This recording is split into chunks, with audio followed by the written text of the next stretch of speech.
Во нашата рубрика Стилови, предлози и идеи следуваат неколку совети за украсното садење.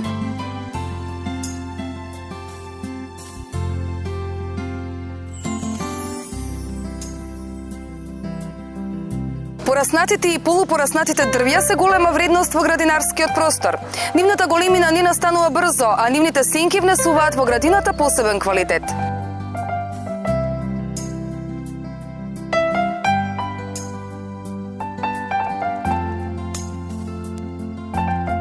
Сакате ли кон тоа да го додадете своето омилено дрво?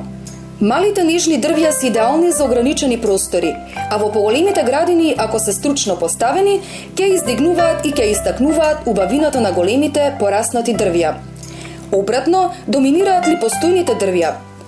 Честопати во градините се применува густо садење за да се создаде што побрзо хармоничен впечаток, но подоцна тоа резултира со отстранување или со намалување на нивните круни.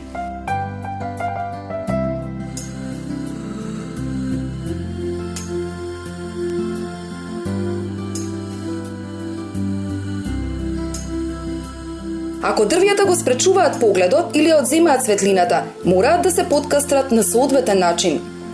Истото се однесува и на дрвјата во близина на куќата, чии што листови често ги зачепуваат жлебовите и одводните цевки. Дрвото може да се присади, но само додека е младо. Едно единствено, но внимателно одбрано дрво може да служи за повеќе намени. Ако има хармоничен облик на круната, ако раѓа цветови и плодови, ако добива убави есенски бои и може би има интересна кора, ќе биде атракција целата година. Кога ист вид или сорта се одгледува во поголем број, ќе овозможи во градинарскиот простор да се чувствува постојаност.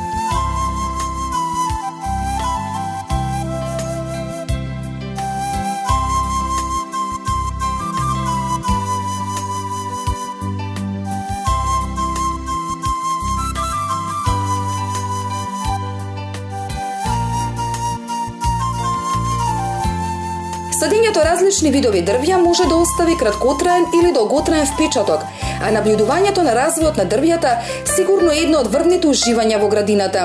Кога садите дрвја, особено оние со мал раст, внимавајте тие да бидат доволно оддалечени од зградата, бидејќи нивните корења може да ги оштетат темелите и одводите.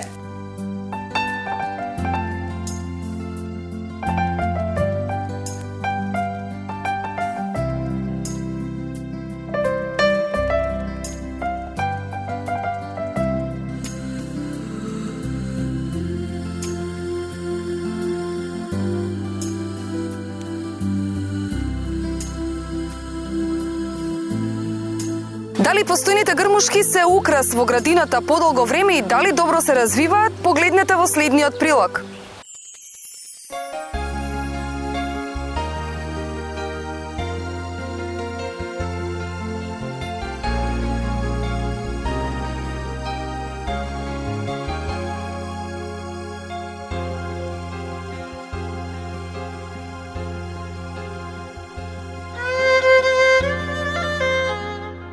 Дали премногу пораснале или се премногу широки за местото на кое се наоѓаат? Пред кастрењето важно е точно да се препознае видот, бидејќи има грмушки што не поднесуваат подстрижување. Исто така, ако сакате да имате градина што не бара многу одржување, грмушките што бараат редовно одржување треба да се ископачат и да се заменат.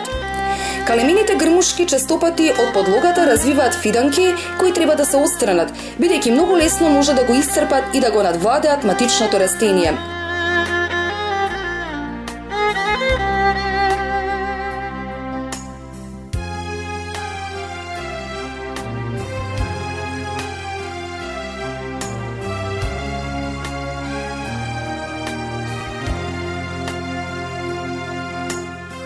Например, ако грмушките со прошарани листови почнат да раѓаат стебленца со зелени листови, таквите фиданки треба да се одржат.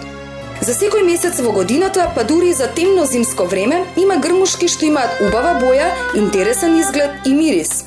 Нивните форми ги омекнуваат границите на градинарскиот простор, ублажувајќи ги вообичаените правоаголни линии на парцелата.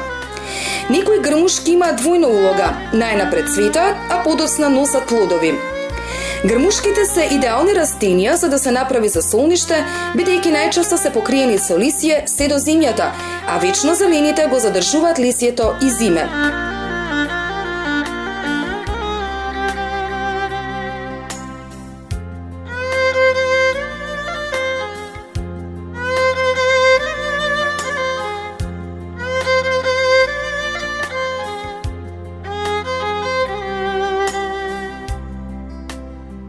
Во градинарскиот простор, каде што живата ограда или оградата се премногу забележливи и грубо ги разграничуваат деловите на градината, група грмушки што растат слободно е многу подобро решение.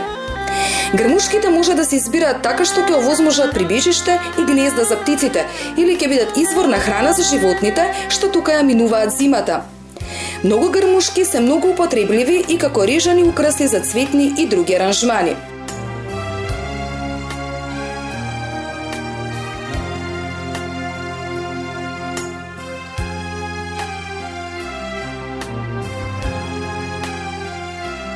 Растенијата што ползат го облагородуваат просторот со тоа што растат слободно и хармонично преку и околу градбите и ѕидовите. Погледнете како и колку се развиваат тие.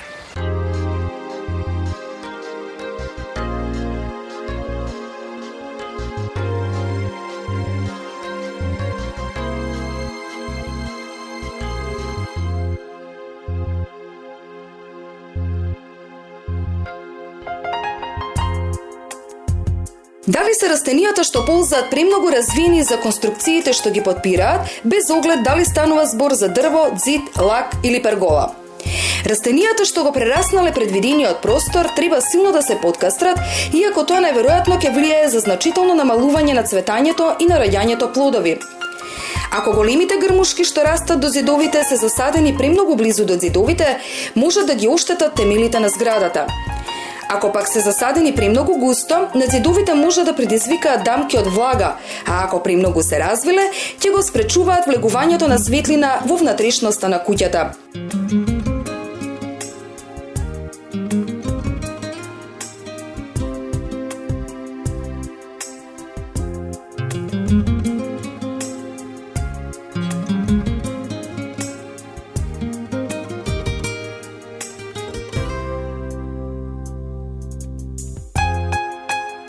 Дали растенијата што ползат пораснале толку што ги зачепуваат жлебовите, провлекувајќи се низ керамидите на покривот и под дрвените облоги? Во сите тие случаи, растенијата целосно треба да се одржат или силно да се подкастрат. Внимателното и мудро поставување на растенијата што ползат може да ја облагороди и најгрдата градба, нежно да ја обвитка со богата лисна наметка и да ги ублажи линиите и употребените материјали. Некои растенија што ползат сосема ќе се прилепат до ѕидовите, а други ќе се обвиткаат околу рабовите, претворајќи ги острите агли во заоблени форми. Изгледот на овие растенија директно зависи од тоа колку често и внимателно се одржуваат.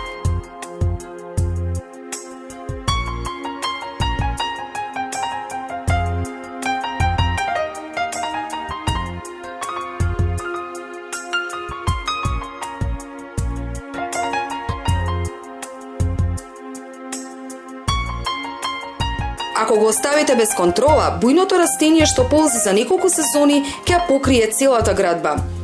Но ако истото растение што ползи и редовно го подврзувате и подкаструвате, тоа ќе изгледа многу уредно со правилно развиени гранки.